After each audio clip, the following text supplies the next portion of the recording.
Hello, I'm Kate Davis, and this is Humor in the C-Suite, a show about how leaders use humor to create an extraordinary work culture. Hi, everyone, and welcome to this week's episode of Humor in the C-Suite. My guest this week is Isabelle Tremblay. She is a former global brand executive who spent 24 years building eyewear brands before stepping away from Burnout and rebuilding her leadership philosophy around empathy and purpose. Now, the author of Love, Lead, Succeed, she speaks about heart-led leadership and sustainable performance. Isabelle brings executive credibility and vulnerability to the conversation about whether hustle culture squeezes humor out of leadership and how burnout affects creativity and culture and how empathy and levity can help us live a full life. We had a great conversation about how she used humor in her leadership style for over 2 decades and how it helped her reinvent herself. I hope you enjoyed this episode as much as I loved our conversation. So please welcome Isabelle Tremblay. Hello, Isabelle, and welcome to Humor in the C-Suite. Thank you for having me on. I'm excited to be here today. Oh, I am so thrilled. Your story is so fascinating to me. I thought we would just start off by telling or having you tell everyone about your story and how you got to be where you are today. Yeah, so my story is I come from a long career in the corporate world. And, when I got out of university, I found the job that I thought was the best job in the world. I actually started my work in Orlando. It was the best company culture you could ever imagine, right? But as I stayed for 23 years with that company. And as I climbed up the corporate ladder, the company started changing, right? Acquisitions, mergers. And at the end of my journey with them, I guess, holding two very high level corporate position in which I was managing budgets in three different countries in the world, had over 20 people reporting to me. And at the same time, I was going through a very challenging divorce, and I've heard most of them are. Um, so what happened to me is that I realized at some point that I couldn't even draft an email. I was completely burnt out. And my doctor just called it a situational, stress disorder. But for me, it was complete failure. But through that journey of staying at home to heal, this is where I've learned that my life cannot be measured in terms of success by the number of emails, by my titles. So I completely changed the way I look at my life, but also completely reinvented myself at the age of 48, where I made the bold decision not to go back to this corporate toxic culture and to start my own business, to launch a book in English and French, to also start my own podcast, start a coaching business, and now also starting to do public speaking as well. So I'm here to tell everyone it's never too late to reinvent yourself, because we all have unlimited potential. I love that. And it is so brave to change careers at that age. And, and not even at that age, at any age, honestly. And just to be clear for all our guests, Isabel worked in the optical industry or eyewear brand industry. So you were 24 years in that industry. And why you were there and why you were leading, just to go back to sort of that moment in your life, were you a leader who used, before the burnout sort of took place, a lot of humor within your leadership style? Absolutely. I guess I'm known, my leadership style was leadership with love. And I actually wrote a book about it, right? Love, Lead, Succeed. Yeah. And I believe that to be a leader that can connect with people, build trust and respect, you do have to show your humanity. And I think humor is a very good way of doing it, because it makes you human, and it makes things not as serious. And because we all have to go through, so many deadlines and pressure. So humor has a way to bring that pressure down, and make people connect more together as well. It certainly is a valve to release stress and pressure, and really connect teams. Did you find when you were leading those teams, when you had all those people in all those different countries under you, Did you find, it helped with collaboration, and can you give us an example of how you'd use it?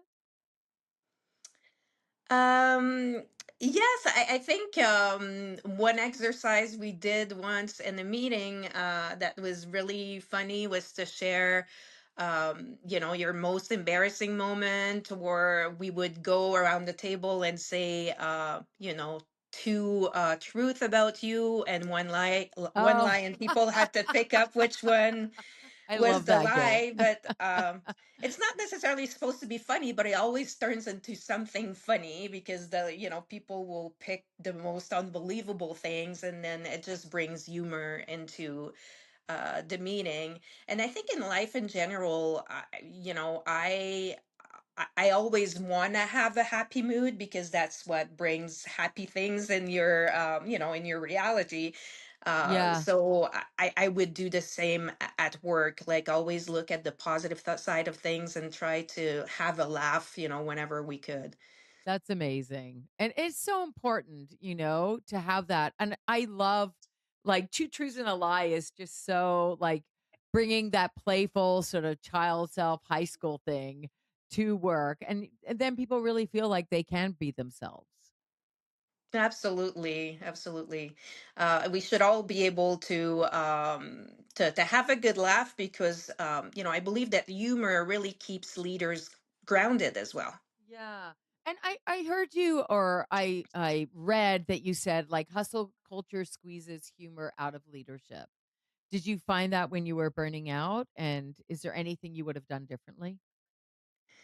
Yeah, well, I think corporate America, and I mean like North America, really needs to stop celebrating that hustle culture. Like I remember when I was in that corporate life, uh, some days I would have 17 meetings, seriously, and sometimes I was triple book, and then it's going in between meetings. And your mind is not made to be such under, a level of stress. And Yeah. there was also like, emails or text messages coming in at 6 o'clock in the morning or 11 p.m. at night, or getting this request on Saturday for this deadline. And at some point, this is where I started putting, boundaries in place. Unfortunately, it Yes, I didn't was work. And just thinking that. I was like, "Oh, to yeah. be 20 nowadays and actually be able to have boundaries." Yeah. Yes. Yeah, But the thing is with I've put boundaries in place, but I think I put boundaries in place to protect my team. yeah. So, and I forgot about myself in the process, and it's a bit of what my book is about too. It's about self love should come first, Yeah. and once you start loving yourself and setting those boundaries, then the love with for others will come automatically. Okay, but when you're in the corporate environment, when you are putting up those boundaries and you're dealing with that, did you find that you were connecting with your team more when you use humor within those situations?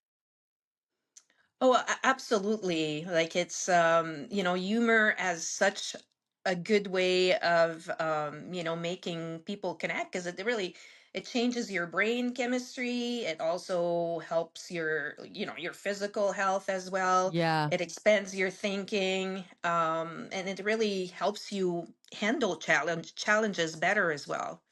Okay, did you ever have humor sort of fail when it came to those challenges?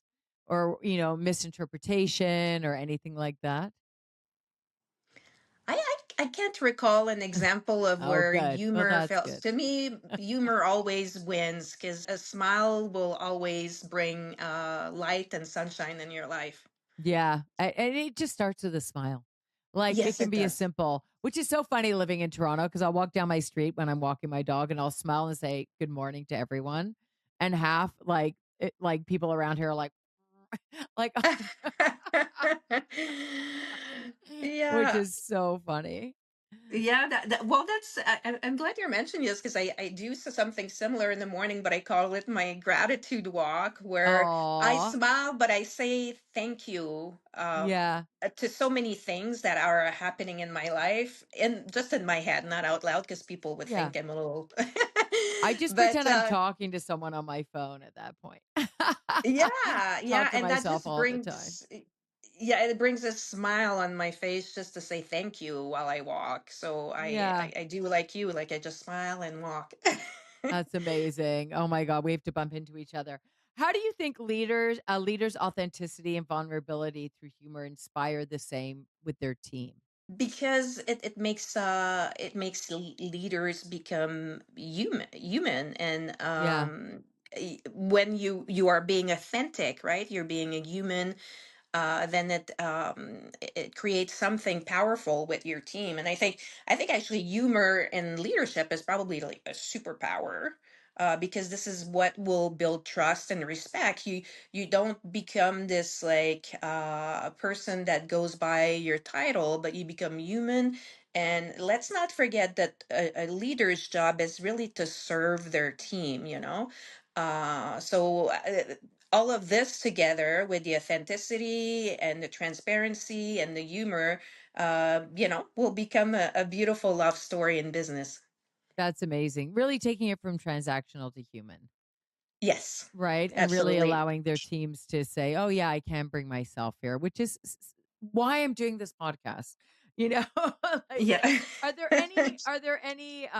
you ever found, like, it really enhances team collaboration? And how did you find it, like, when you were serving different countries? Was the humor different? Yeah, I guess, yeah, humor does change, in different countries, and what people, may find funny in, North America will, to some uh, degree, change in other countries. But I think generally speaking, what's one would find funny, that there is consistency in there, but just some, small differences. And I don't know that I have a particular Yeah, no, that's okay. example, but sometimes it varies too by gender, right? What a woman Yeah. will find funny or a man, that could vary as well. So now you're out of the corporate life. Are you finding that you're having to look differently, like in exploring relationships? And are you using humor within those now that you're in a different industry, whether it's speaking or, reaching out to people, podcasting, all this? I would say my own podcast uses a lot of humor. We have Yeah. a few funny questions that we ask to every guest, because myself and my podcast co host, Christine, we're both like, we love humor. Anything funny is the only thing I'll watch, even on TV. I don't watch the news, I don't watch Yeah. drama. I just try to bring happiness in my life. And that's what I do. In my work as well, like, especially with the podcast, but other, like my consulting work as well, I always try to bring humor in everything, because the goal of life is to be happy, and Yeah. laughing and is a big part of that. Oh my God. It's so funny because I think about like 24 years building eyewear brands, which is so important to everything. And I actually, you just reminded me of a joke I had when I was like, because 2020 was such a shit show. And I'm like, you think Yeah. it was hard for all of us because of pandemic? Can you imagine being an optometrist? Like you've been waiting for the year 2020 your whole life. Like that was gonna be your year. You had the magnets ready, right? You had like everything, like all the accoutrement for your 2020, you know. Yeah. Yeah, hindsight's 2020, I guess. Yeah. Yeah, no, no, that's a good one. And I think it Oh, definitely changed a lot in the optical world and in the yeah. entire world that year. But we Oh definitely my missed that god. 2020 celebration. Oh, yes. I think we should go back. Are Yes. there any tips you would or advice you'd like to give leaders so when they are using humor or how they could or trust in it, I should say? Well, I think it's to keep it authentic to who they are, and to be, also be respectful.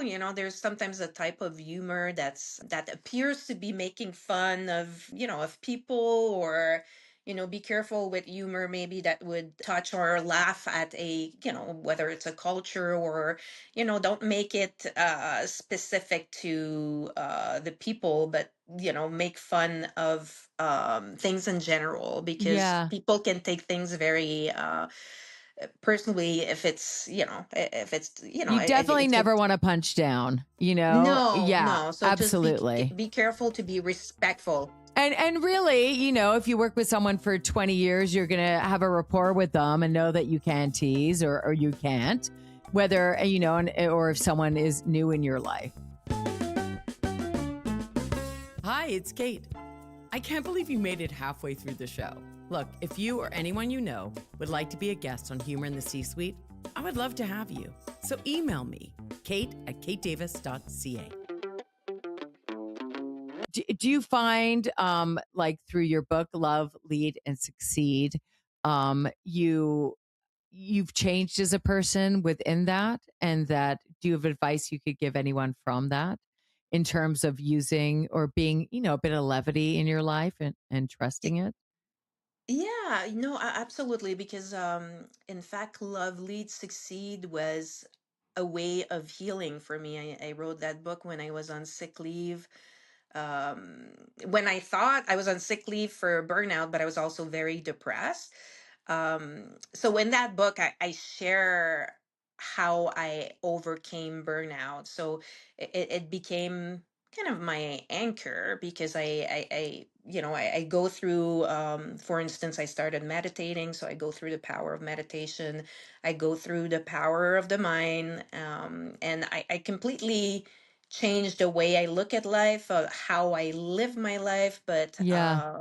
how I use my mindset as well. This book, actually, at the beginning, it was supposed to be, I thought I'm going to write a business book about how leadership should be, because I Yeah. felt like I was in a toxic environment. So I'm going to Yes. write about leadership. But then it became way more personal, where I started really talking about your life, and how you should not measure your success by, either the number of cars or the number of emails or your title, but more on how aligned you are with your purpose. So it Yeah. became a much more personal story that I shared, even though only the first chapter talks about my life. The rest of the book is just 14 other chapters of tips and how to succeed. Yeah. And do you find, like, if you could go back to that culture, not that you want to, but if you ever had to, what would you do differently to create that sort of bubble for yourself where you could lead in an environment, or maybe someone is in a toxic environment right now? How would you suggest, they deal with it so that they can make it better and maybe make it less toxic, or as a leader, make it less toxic, you know? Yeah, if I would go back, but I would never go back. I Yeah, I would know. I know. I think I would learn to challenge even more than I was challenging, and set those boundaries, not only for my team, to protect my team, but again for myself. And it's okay to say no. And I've always been a person in business where I had my priorities, but maybe I had too many priorities. So learn to Yeah. have even more priorities. And for people that are right now are going through a tough time at work, either they're feeling overwhelmed, or they feel they're in toxic environment. I know I had a boss that was a bully as well. What I would recommend is, you can talk to your HR department, but sometimes HR doesn't, really work for the employees, but they work for Yeah. senior leadership. So I would say it's to talk to people about it, like, get your message out, your situation out. And if that culture or this environment is so toxic that it's damaging your health, find another job. Get out and Yeah. go find another job, because it's not worth it. No, life's too short, Yeah, you need to be but people, happy at work. yeah. Yeah. And I get that. I also get some people will be like, yeah, but I have children and I have this and that and responsibility. And I don't want to put my family through that stress. So I get that part of it as well. But I do believe humor can be that pressure valve, even when we're at home. We might be going through a hard time at work, but all these techniques, especially that are in your book, whether it's meditation or gratitude, or for me it's getting in my 300 laughs a day, which is really important to Yeah. me, right? Instead of my 10,000 steps. Like, there are Yeah. lots of things that we can do for ourselves to keep ourselves healthy within those environments, and try and make it better for the people around us. How I just love this. How have you personally benefited from using humor in your day to day life? Well, it just changed how I live my life because Yeah. I choose to laugh as opposed to, and I choose what mental things I want to think about, and I choose what I want to watch on TV, and it has to bring humor because if you bring happiness into your life, I think you'll attract better things in the universe than if you think about a war going on right now or all these negative things, right? Yeah. And it makes yourself to be more human and take yourself less seriously because life is supposed, as I said, to be fun. Yeah. It's not supposed to be a challenge all the time, right? And there are lots of ways we can show we have a sense of humor without telling a joke, whether it's laughing at someone else's joke or sending a funny meme. It doesn't have to be, I'm not trying to make people into comics, and I don't think you are either. And it's really just saying, bring yourself here and it's safe to do that. And I think that's the power of bringing levity into the workplace and into people's leadership styles. Absolutely. Yeah, Absolutely. because you were at the same business for over 2 decades. Did you find obviously you changed within that environment. Did you find your sense of humor changed? Well, I think by the end, I had less humor because Yeah, I was so burnt out that out. I couldn't even find the strength to laugh as much. Or yeah, when you're feeling so overwhelmed and depressed at the same time, it's really hard to see or find humor. But I think I completely healed myself through that time off, and Yeah, now I'm back to my old self. And right now I don't manage a team through my corporation other than a virtual assistant. yeah, But if I were to manage a team again, of course, like humor would be one of my priority, and it goes through emotional intelligence as well and leading with your heart. yes, 100%. And did you find like in your healing process, feeling vulnerable, feeling burnt out, how did you take those baby steps to sort of trust that humor could be a part of it again? Or learn to Uh, laugh at yourself in those moments. Yeah, well, because I created an environment that would be conducive to my healing. As I said, TV is one thing. If I was watching a show, it needed to be only something funny. Same things in the social media or things I would allow myself to watch or read. It all needed to be funny and bring humor and happiness into my life. So that's what I focus on when I was on sick leave. Yeah. And so, okay, so now you're all better, you're in it, you're doing your own thing. Do you find when you are coaching people and in those environments again where you're, seeing people at that scale where you were and helping them out of it, is humor a part of you helping them out of it? Yeah, we use a little humor, but but I still need to keep it somewhat serious Yeah. because sometimes I'm helping them like reclaim their time and energy. But I think there's always room for humor in anything you do, and try to bring some happiness in people's lives. So of course, if I can crack a joke Yeah. or even better, like make fun of myself, Right. then they can laugh at me as as they're going through their Yeah. challenges. Yeah. Yeah. I love that. I love that so much. It's so funny to me because there's so much, when we talk about humor, there's that pressure to be funny.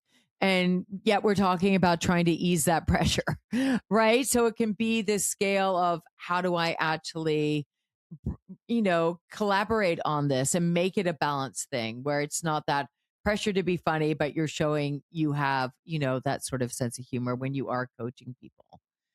And do you find that there's like, are you coaching any groups at all? Not yet. It might be in my future though, but Okay, okay. at the moment it's just a one-on-one Yeah. coaching approach. And of course I'm starting to do public speaking as well. So in a way that keynote presentation is a full hour of Yeah. coaching. Yes. But it's a different approach because my coaching program is a 6 month, one-on-one coaching Right. program. Yeah, Yeah. yeah, yeah. Amazing. Amazing. Do you find that your humor changes when you're dealing with men and women? Like jokes you'll make or humor you'll use with women and men is slightly different. Not Yeah. by that much, but and sometimes you try to customize thing based on what people like or don't like. And Yeah. as you start coaching people for more than just a few weeks, you start to get to know them better, and then you'll have a better idea of what they may find funny or not. Or not. Yeah. And have you ever, like, I mean, there's a certain risk in that, I guess, as well. Did you find that a lot of the leaders that you're leading or coaching are going through similar stuff that you went through in terms of burnout and feeling like there's just too much pressure? Oh, absolutely. In my keynote presentation, I talk about this very openly. I have a full slide about it, is because actually 4 out of 5 people in North America are under like high stress. Yeah. So burnout is, I think a lot of people are burned out and they just keep working, right? So it's very, very present, and it's present in the people I'm coaching. And I think the first step is just, accepting the situation and starting to implement things to help you heal. Yeah. Baby steps, right? Yes, yes. Right? It doesn't have to be all or nothing all at once. Like we're so, and especially in North America, we're so conditioned to just get it all done, no matter what Yeah. it takes out of you or what's going on, or, there's a lot of that within our culture, I think. And finding that balance is, Yeah, yeah. it's why we need you, Isabel. That's all I'm saying. Yeah. What I want to say nonstop is we need to stop celebrating that hustle culture. And companies need to put mission statement on the wall celebrating their employees, saying how much they love them. And then when you go in the office, and then the actual reality is that it's not what's happening. Yeah. So I'm really hoping for a corporate America that will start really putting their employees first, and a leadership that really leads with their heart as well. And I think that's happening. I think that's happening in a lot of companies. And, just from the leaders that I'm speaking to, a lot of them are incorporating a more human approach to it, and now that even Stanford University and a bunch of universities are actually teaching humor as a part of their business and leadership courses and degrees, which is pretty incredible to me. So it definitely, I think the culture slowly but surely is changing, and it's not the dad jokes anymore, or the misogyny that I think, used to take place. And I do believe that slowly but surely, as more and more women are leading and as more and more companies are going, oh, this is what this new generation is wanting. Number one thing, they wanted people to sound like they were a human being. That's what they wanted from their leaders. And I was like, wow, that's a pretty simple ask, really. Yes. So it's pretty amazing. Have you found like one simple way a leader can use humor to set a positive tone, like and miss like when they are going through challenges? You mean to set a positive tone for their team or for? Yeah, for their team or projects when they're in a difficult situation. Is there like a way a leader could use humor in that?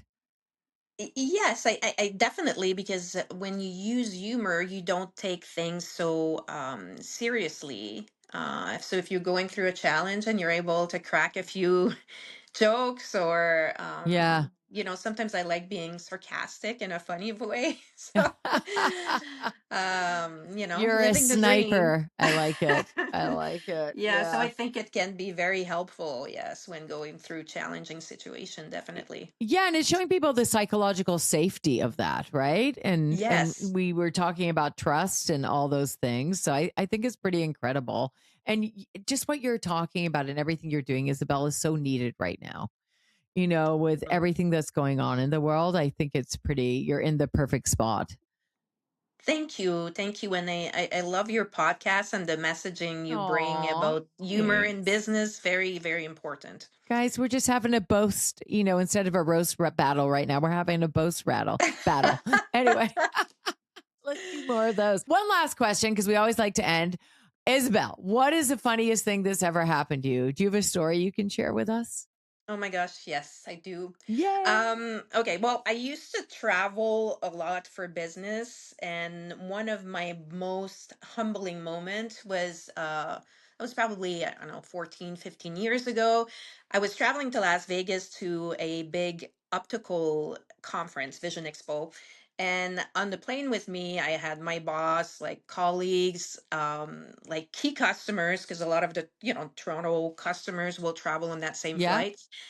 And I'm all excited because I have my priority luggage tags because I was, a frequent flyers.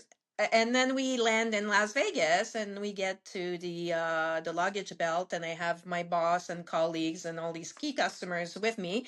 And luggage comes out first, right? Well, Yeah. what I thought looked like my luggage, because the luggage was actually not looking like it was before. It looked like it had gone to war, Oh, a no. huge battle. I see the luggage falling down, and then the zipper's broken. It's open. And Oh, then the luggage comes out, and then I start seeing some of my personal items coming on oh the belt as well. no. Yes, so it started with a shoe, and then some eyeglasses, because of course I had all my eyeglasses for the show, Yeah. and then some socks, and then a bra, and and then some underwear as well. I mean, my customers and my colleagues are looking at me. I was calmly trying to pick up everything, but I was like so embarrassed. Yeah. But it made for a story at dinner, and Oh, anyways, yeah. and after that I found out, Air Canada had half the stuff was missing, but that's okay. But I think the moral of the story is that travel can have a very a way of humbling you, Yes. and sometimes leadership includes picking up your dignity, right? Yeah. Or your underwear off a conveyor belt. Yes, exactly. And I've done both. Very few can say that, honestly. Yeah, Wow, that is a great story. I'm so yeah. happy you shared it. I'm so happy you've shared your time with us today. And I know people are going to get a lot out of this, and just trusting humor and really knowing when to say enough is enough for yourself, and knowing Yes. that you can rebuild and have a sense of humor about that. And if we don't take ourselves so seriously, we can make those changes and go from burnout to really exploring and being curious and adventurous again. And I'm just so grateful for our time. Thanks so much, Isabel. Thank you, Kate. I really appreciate it. Oh, what a great episode.